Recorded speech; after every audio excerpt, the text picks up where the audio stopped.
Bien, jóvenes, vamos a empezar. Vamos a continuar este capítulo acerca de los formularios que debe contener una propuesta. Habíamos hablado en primer lugar, del formulario de presentación del proponente, identificación del proponente y también sobre este otro formulario, el A4B, donde habla de la declaración de integridad, donde el proponente se compromete a cumplir y respetar todas las reglas que se colocan dentro del DBC, ¿no? Que van a formar parte del proceso de contratación. Hablemos acerca de los documentos legales, ¿no?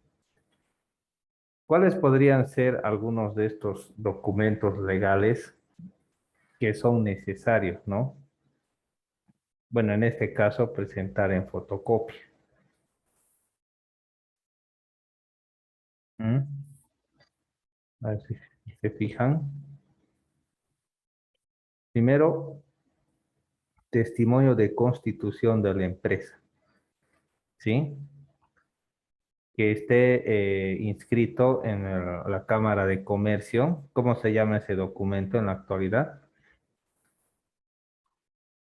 ¿Mm? ¿Qué nombre tiene ese documento?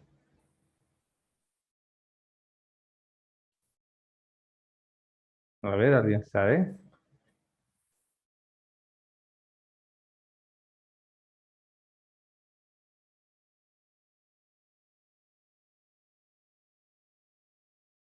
Ese es el Fundempresa, ¿no? El documento, Eso sí. ¿sí? Que esté registrado correctamente en Fundempresa, ¿no? Eh, la matrícula vigente, ¿sí? Bueno, esto ya ha cambiado, ya no es esto. En el caso de que el representante legal sea alguien diferente, se necesita tener un poder general, ¿no? Eso es en el caso de que existan asociaciones accidentales. ¿Se acuerdan lo que es una asociación accidental? ¿A qué se refiere?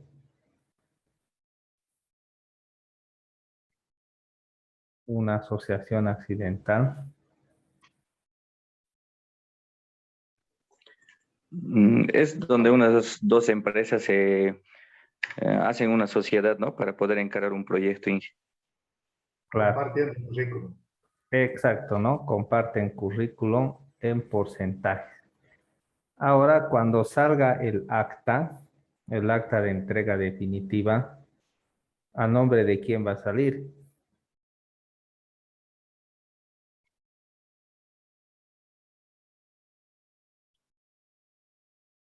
¿A nombre de quién saldría Del el acta? representante legal de la empresa. De la sociedad sería, ¿no? De la sociedad, ¿no?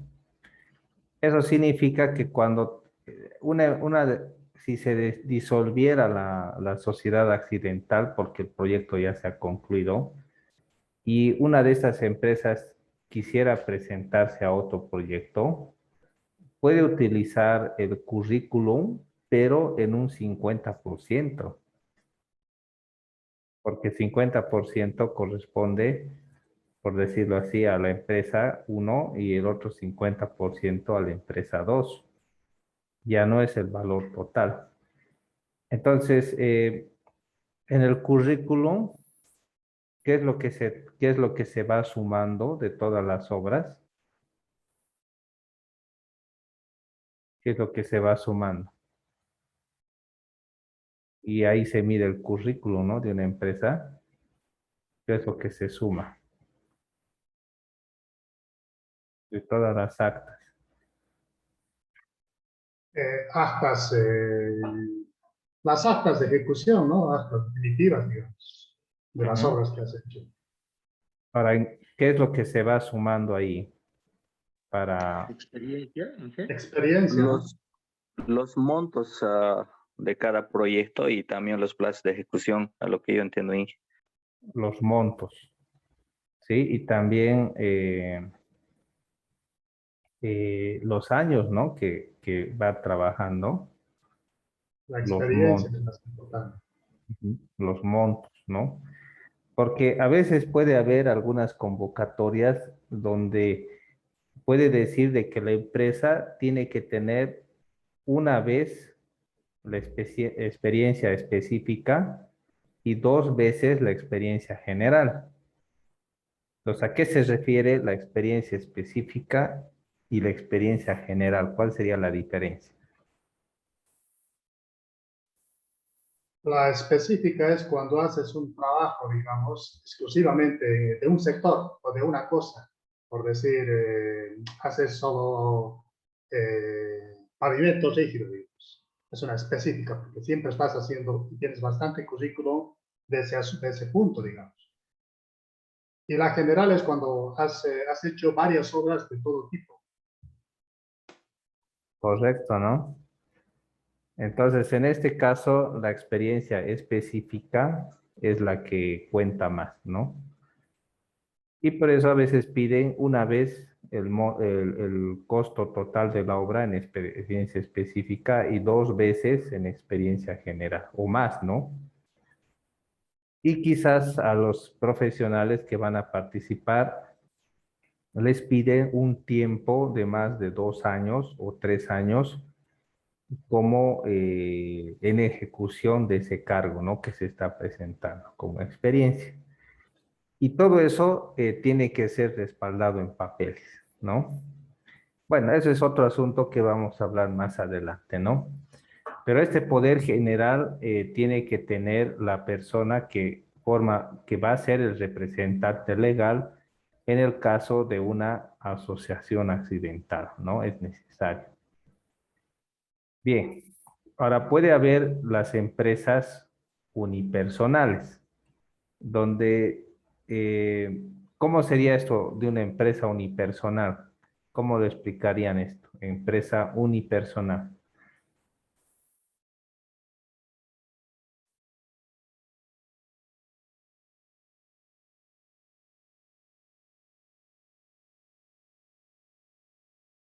A ver, ¿cómo lo explicarían qué es una empresa unipersonal?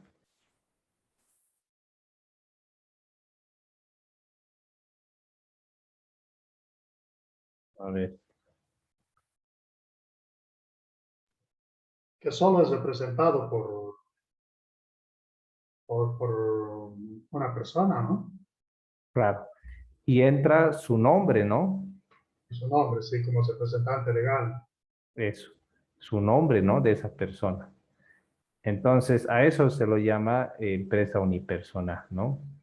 Pero cuando ya se unen más, dos o más, entonces ya es necesario que el representante legal tenga un poder que mencione que representa, ¿no? A todas esas empresas, ¿no? Bien, antes existía el RUC, ¿no? Registro Único de Contribuyentes, pero ahora esto se ha reemplazado con el NIT, ¿sí? Y es diferente. También, este es otro asunto que ya ha sido reemplazado, ya hay los formularios ROE y otro tipo de cosas como el RUPE y demás que avalan la rentabilidad y también la solvencia de una empresa. ¿Sí? Hay también los certificados de no adeudo a la AFP, a la AFP Previsión, AFP Futuro, y cada vez van saliendo otro tipo de documentos, ¿no? Que son importantes para garantizar que una empresa está legalmente establecida y es correcta, ¿no? Bien, eso se presenta en fotocopia, ¿no? Dentro de la propuesta, pero hay algunos documentos que tienen que ser originales, ¿no? El primero es la garantía de seriedad de propuesta. ¿En qué consiste esta garantía de seriedad de propuesta? Es una boleta en realidad, ¿no? Una boleta bancaria de ejecución inmediata, ¿sí? A nombre de la entidad contratante. Bueno, esto es como una especie de garantía donde la propuesta que se está presentando es seria, ¿no? O sea, seria en el sentido de que se ha elaborado correctamente, se ha dicho la verdad, se han presentado documentos legales que son correctos y no tiene ningún tipo de falsificación ni cosas por el estilo, ¿no? Ahora, en el caso de que se descubra de que la propuesta tiene información falsa o no correcta, entonces ya estaría comprometida esta boleta de garantía de seriedad de propuesta, que casi siempre se utiliza el 1%. Ahora, en el caso de que la empresa no sea elegida y se haya adjudicado a otra, esta boleta es devuelta, ¿sí? Porque al principio lo tiene la entidad contratante, pero después la devuelve y esto se da de baja, ¿sí? En el mismo banco se da de baja y ya pierde su efectividad. Bien. Y en algunos casos también existe el certificado de inspección previa al sitio de obra. Puede haber algunos proyectos que tengan cierto tamaño que se requiera de que los proponentes puedan hacer una visita, ¿sí? Puedan ir a mirar, observar, ver lo que ellos deseen y tengan que llenar un certificado.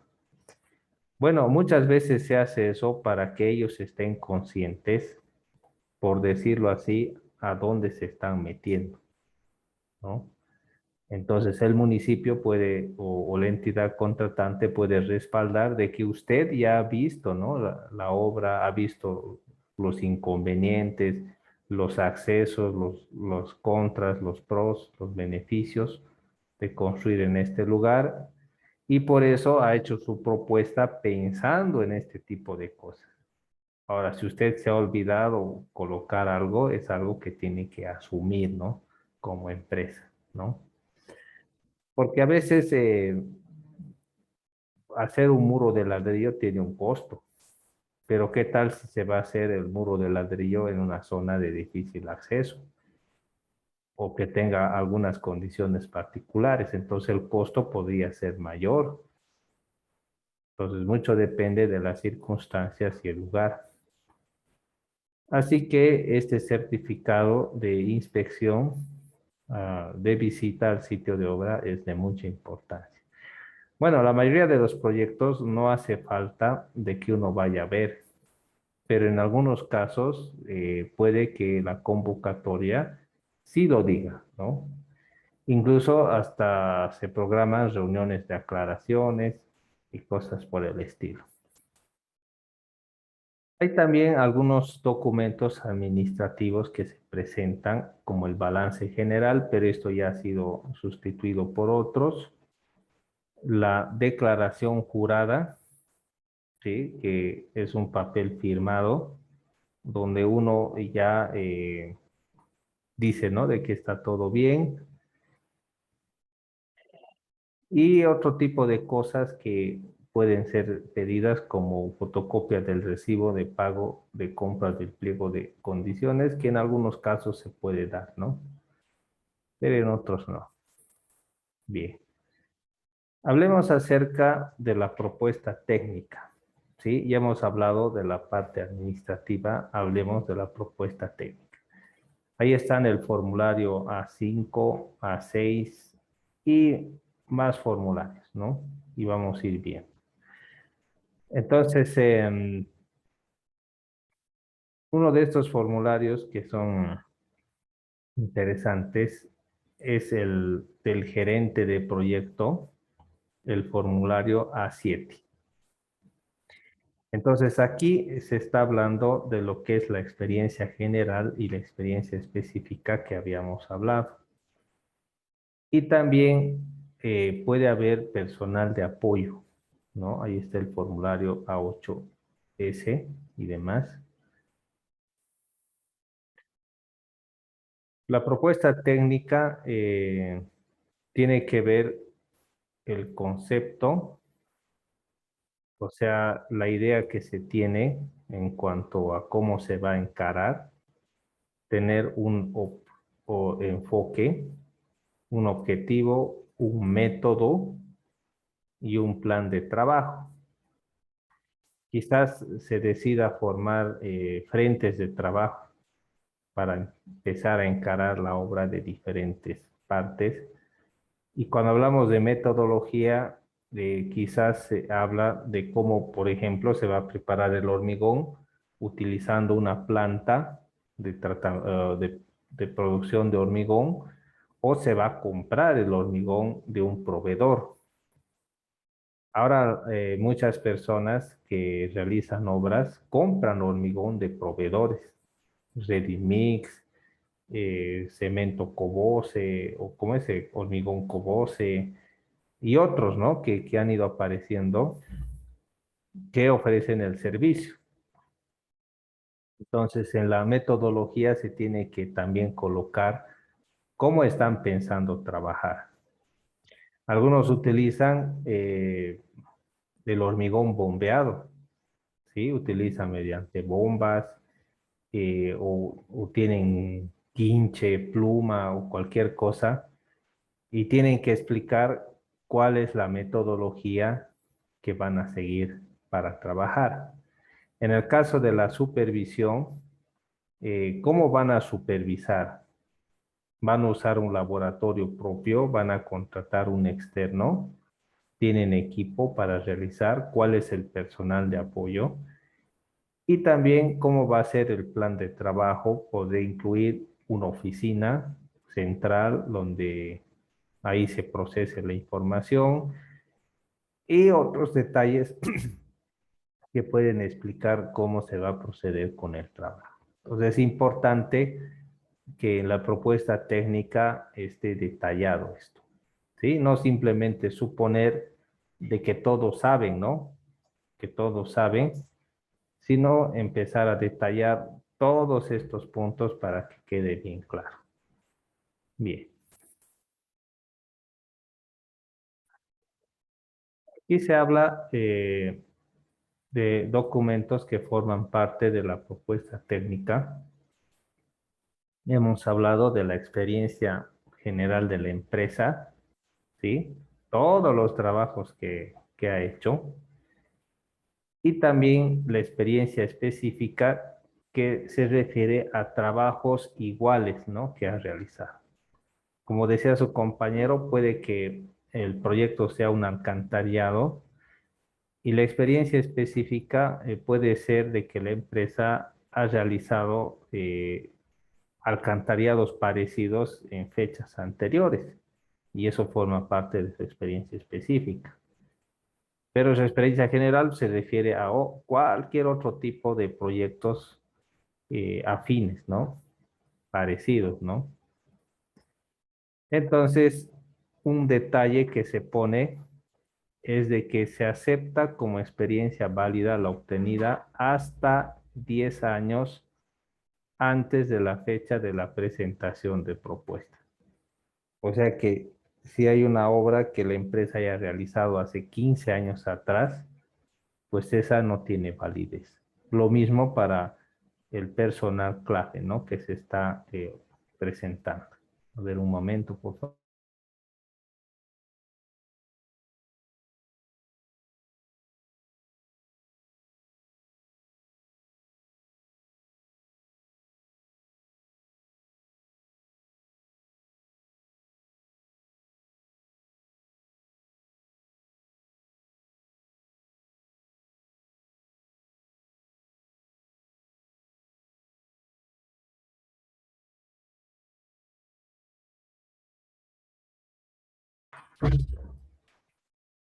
Bien. Entonces, no es cuestión nomás de guardar, ¿no? La experiencia, sino de que ésta se vence, ¿no?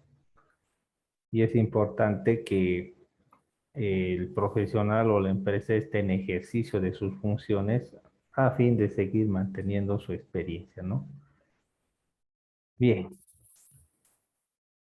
ahora fíjense este punto. La experiencia en obras similares, tanto de la empresa como de los profesionales propuestos, se considera en la similitud de ítems significativos, es decir, por sus costos totales tengan una incidencia superior al 10% del costo total de la obra, ¿no? Este es un detalle interesante que algunas veces se lo aplica y otras no. El personal clave, ¿a qué se refiere eso? El personal clave.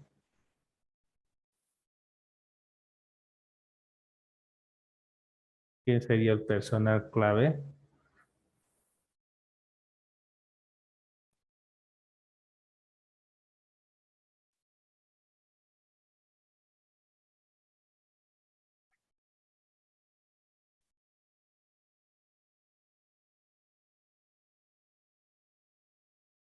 ¿Quién sería el personal clave? ¿Qué dirían?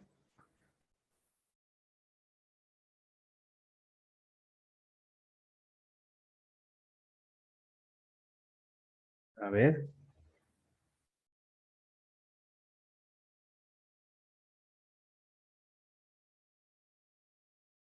para no estar Juan Marcos, ¿qué vamos a hacer?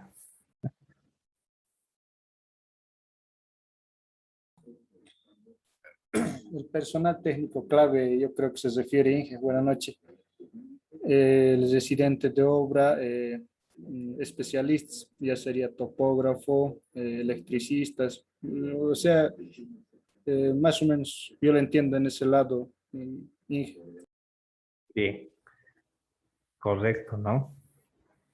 Entonces, se refiere a personas que tienen la experiencia específica en el tipo de obra, ¿no? Por ejemplo, pongamos un ejemplo. Eh, Albañil es como general, ¿no? Puede hacer varias cosas. Pero ustedes han visto que hay albañiles que se especializan en techos, ¿sí? Son techeros, ¿no? Profesionales. Y hay otros que son buenos para obra gruesa, muy hábiles para obra gruesa. Hay otros que son buenos colocando cerámica, ya son rápidos para cerámica. Y hay otros que se dedican solamente al yeso, ¿sí? Yeseros, pero buenos, ¿no? Que son rápidos, ¿no? Al hacer yeso. Entonces, cada quien tiene su especialidad, ¿no? Pues lo mismo en cuanto a los profesionales, ingenieros que se hayan dedicado al pavimento rígido, al alcantarillado u otro tipo de obras, donde tienen el currículum que se requiere, ¿no? Entonces, esos forman parte del personal clave, ¿sí? Por ejemplo, un director de obra que tiene currículum suficiente como para poder agarrar, o bueno, poder presentarse a la obra, ¿no? Por ejemplo, aquí dice que si la obra es de $500,000, pone un ejemplo, el personal clave tendría que estar por encima, ¿no? Y los técnicos especialistas que están de apoyo podrían ser o un monto menos, ¿no? Bien.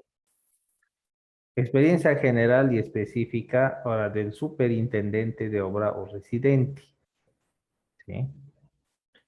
Entonces también esto forma parte, ¿no? ¿Qué cosas se tiene que tener para justificar la experiencia? ¿Sí? Tanto general como específica. ¿Qué documentos se tienen que tener para que un profesional pueda decir yo tengo experiencia, ¿no? ¿Qué cosas se tienen que presentar para justificar la experiencia? ¿Mm? Las actas. actas de recepción definitiva. Es, Qué ruido, estás haciendo puente con otro equipo más seguramente. sí, celular y la computadora. Ya. Las Las- actas, ¿no? Son las cosas más importantes, ¿no? Y que con las eso actas. prácticamente no tienes dónde engañar, digamos, si tienes experiencia o no. Hay una cosa más aparte de las actas que se necesita. Bueno, la acta, ¿cuál? ¿La de entrega definitiva o la de entrega provisional? ¿Cuál sería? La definitiva. Eso, ¿no? Que no vale, ¿no? Un papel, juro que yo he hecho esta obra, ¿no? Eso no sirve, ¿no? Pero aparte de la acta, se necesita algo más. ¿Qué cosa? A ver, ¿qué cosa aparte de la acta? Las actas son fundamentales. A ver, Juan Marcos. El memorándum de designación. Ya, eso es para los supervisores, ¿no? Los memorandos. El contrato. No.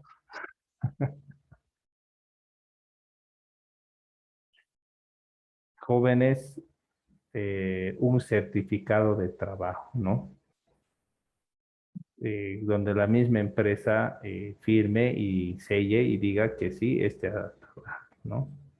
Y el acta más, ¿no? Entonces esas dos cosas son importantes, ¿no? Para poder justificar la experiencia. Entonces, a medida que vayan trabajando, traten de conseguirse certificados de trabajo y actas, si es que trabajan en la construcción, ¿no? Y vayan acumulando eso.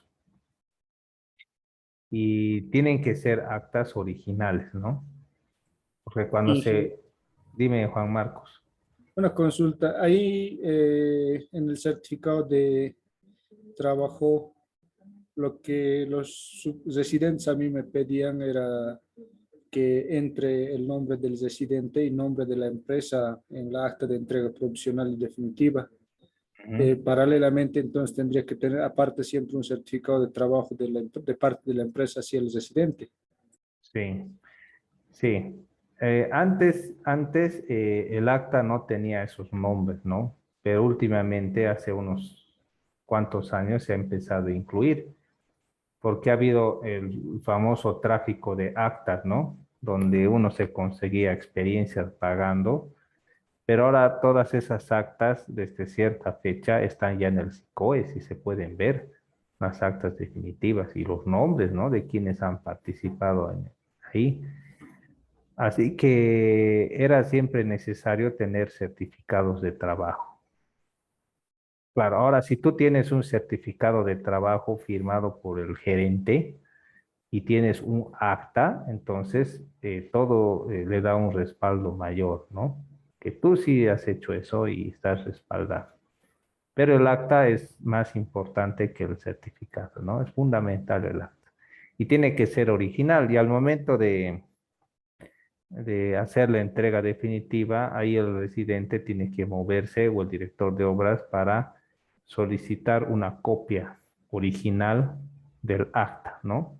Y esa se la guarda para sí. Hasta el supervisor mismo se queda con una copia, ¿no? Original y lo pone en su archivo diciendo de que sí ha supervisado esa obra, tiene, como dice su compañero, su memorando de designación por parte del secretario municipal técnico o el director de obras, y eso es currículo, ¿sí? Es currículo que se tiene que guardar y se puede presentar, ¿no? Bien. A veces también el personal de apoyo, como topógrafos u otros profesionales, necesitan también tener un currículo, ¿sí? Es importante eso. Y más que todo es mediante certificados de trabajo. Lista de equipo, ya es el formulario A9, equipo comprometido, donde el proponente empieza a colocar en una lista todo el equipo que se compromete a que esté en la obra de forma permanente mientras dure la construcción, ¿sí?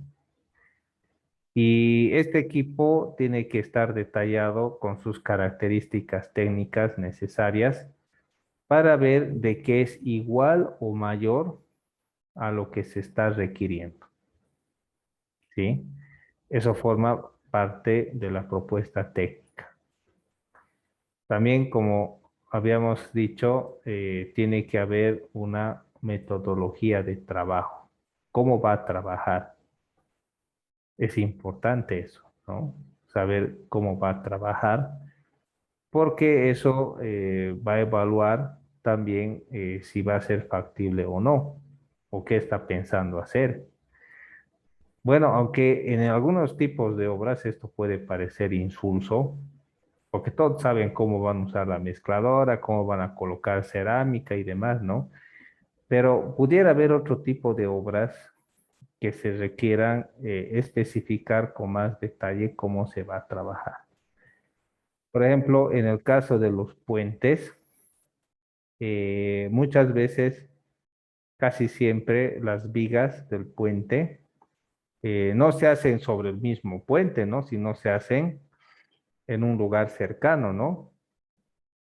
En un lugar que es plano, se vacía una capa de nivelación de concreto y encima se empieza a armar la viga del puente y se vacía, ¿no?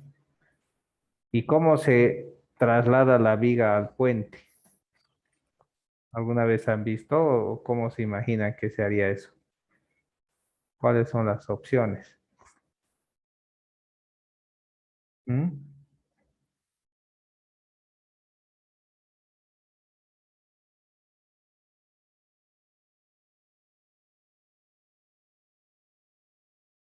¿Cómo se imaginan esos jóvenes?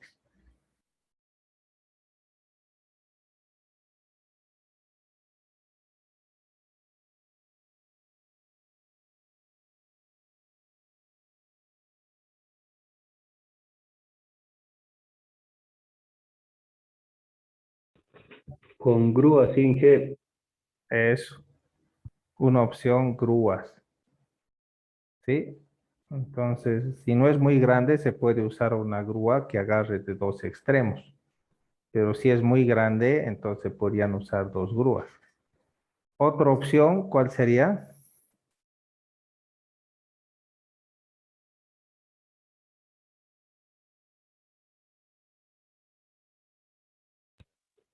Yo otra opción he visto en G, rellenando y compactando encima y poniendo una capa, creo que como 10 centímetros y directo en el mismo. Pero he visto un puente que había fallado de esa parte, se había fisurado toda la viga al ir al norte, pues tiene un río. Ya, entonces ese método es fallido, ¿no? No hay que hacer así. Hay el famoso lanzador de vigas. ¿Han escuchado sobre eso, el lanzador de vigas?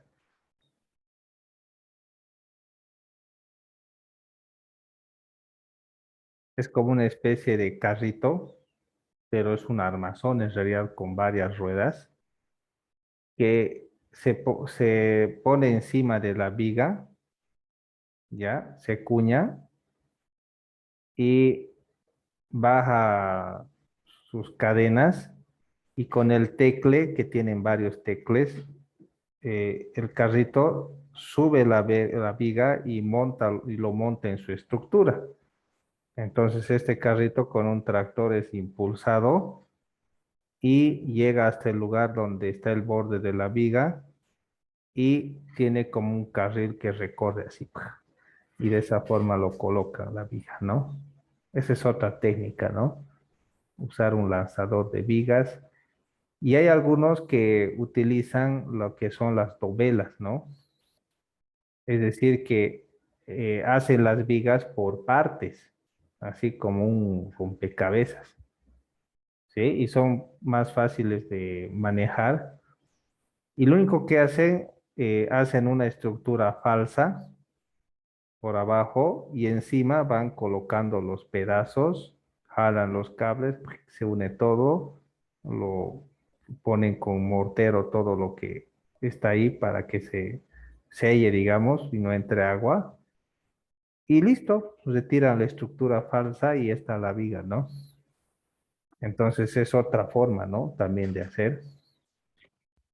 Entonces, toda esa metodología de trabajo tiene que ser explicada, ¿sí? Tiene que ser explicada e incluso si se van a usar frentes de trabajo, qué, qué personal van a tener cada frente, qué maquinaria van a usar, a qué se van a dedicar.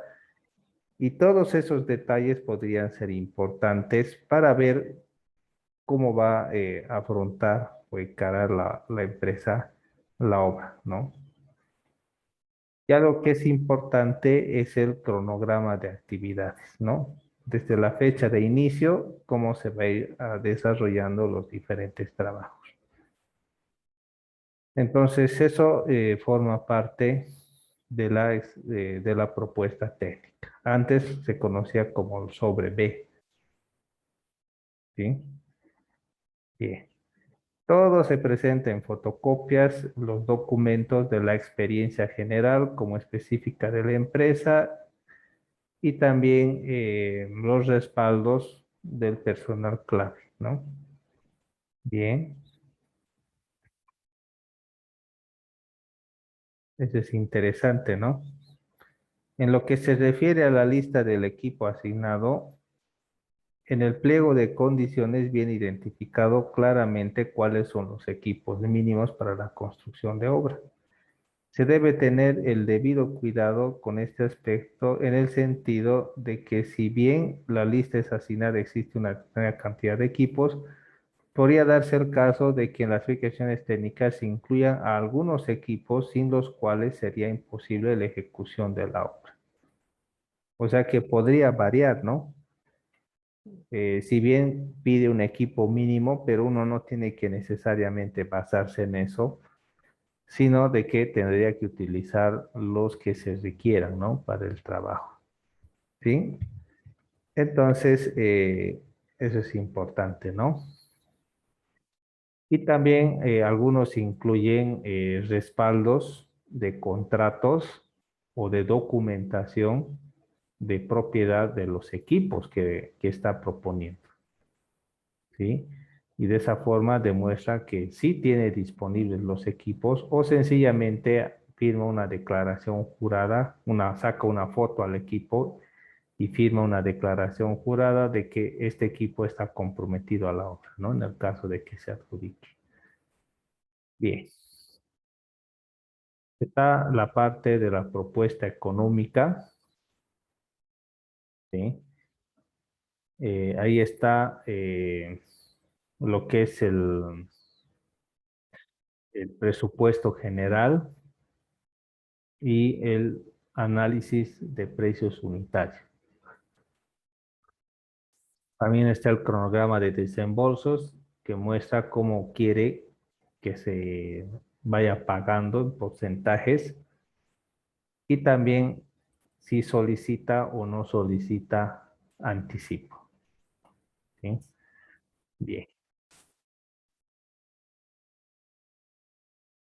vamos a ir viendo más adelante.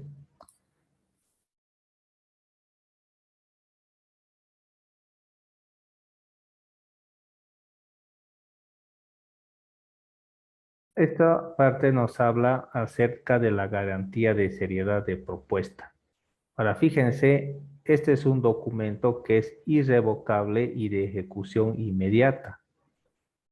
Eso significa que la entidad contratante rápidamente puede cobrar esta boleta en el caso de que se presenten estas condiciones. Cuando el proponente retire su propuesta de forma posterior a la hora límite fijada para la presentación de propuestas. Si alguien que ha presentado decide ya no presentar y se lo quiere recoger, pero ya ha terminado el tiempo donde se recepciona, así que no puede retirar. Cuando la propuesta sea adjudicada y el proponente no suministre los documentos originales o fotocopias legalizadas que confirmen las fotocopias simples de su propuesta. Entonces, no hay documentos originales ni fotocopias legalizadas. ¿Qué es lo que tiene que tener una fotocopia legalizada para que sea válida? ¿Mm? ¿Qué tiene que tener?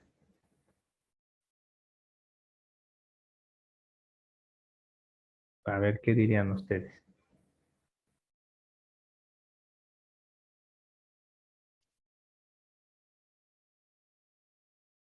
¿Mm? Alguna vez he visto a un contratista que se hizo hacer un sello rojo, bueno, un sello legalizado, ¿no? Con un tampo rojo y agarraba ¡puc! Y él colocaba ¡puc! Legalizado, ¿no? Un sello, ¿no? A sus fotocopias. Pero eso significa que es una fotocopia legalizada. ¿Qué más tendría que tener? Protocolizado, protocolización. Ah, no, eso sí es otro nivel, no. No, no tanto así, ¿no? A ver, alguien que está en la abogaduría por aquí.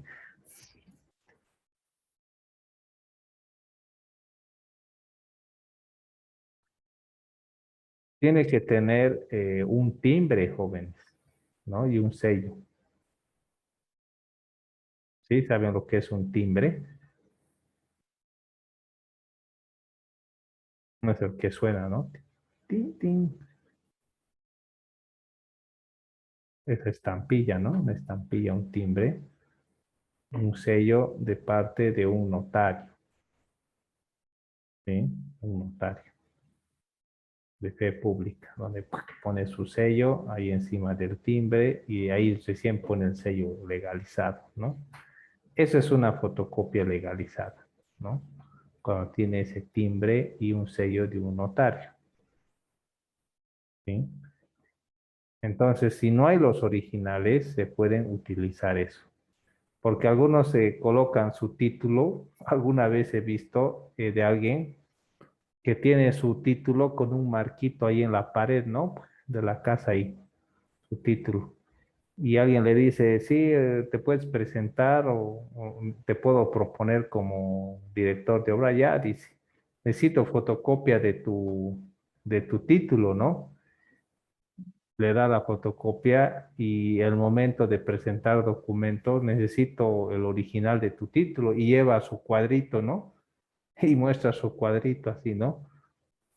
Entonces, en vez de hacer eso, es mejor tener una fotocopia legalizada, ¿sí? Y mostrar fotocopias legalizadas de lo que se tiene, ¿no? Bien, entonces, si no tiene esas fotocopias legalizadas o no tiene los documentos originales, entonces ya se puede calificar como fraude, ¿no? Y por eso esta garantía puede ser ejecutada inmediatamente. Cuando el adjudicario no presente la garantía de cumplimiento de contrato.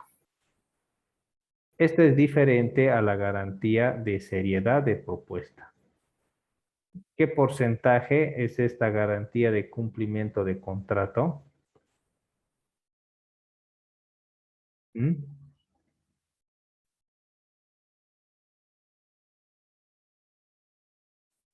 A ver, ¿qué dirían? ¿Qué porcentaje es este?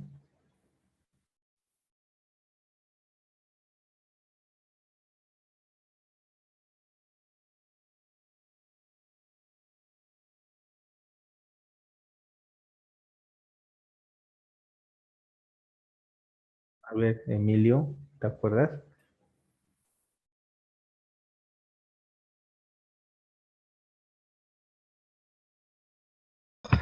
¿Cuál es la pregunta, Perdón.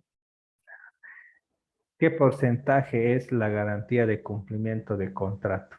7%. Eso, el 7%, ¿no? Eso es harto. Y algunos quizás no presentan esta garantía, así que la garantía de seriedad de propuesta puede ser ejecutada. O cuando el adjudicario no acepte firmar el contrato, ¿no? Ahora, esta también puede ser devuelta, ¿sí? Uno, cuando se declare desierta la convocatoria. Cuando la propuesta haya sido rechazada por tener errores no subsanables. Cuando el convocante solicite la extensión del periodo de validez de propuestas y el proponente rehúse aceptar su solicitud, ¿no? Cuando se comunique oficialmente la adjudicación, excepto al proponente adjudicado. O cuando se suscribe el contrato al proponente adjudicado. Entonces, esto es importante porque hasta que no se firme el contrato, la empresa que viene por detrás podría tener alguna oportunidad, porque tal vez la empresa durante el proceso de contratación se descalifica, ¿sí? Así que buscan al que estaba atrás. Y así, ¿no? Hasta que lo declaran desierta, ¿no? Si corresponde, entonces la empresa que está por atrás puede tomar su lugar. Bien, eh, saquemos una evidencia, por favor. A ver, pena sus cámaras.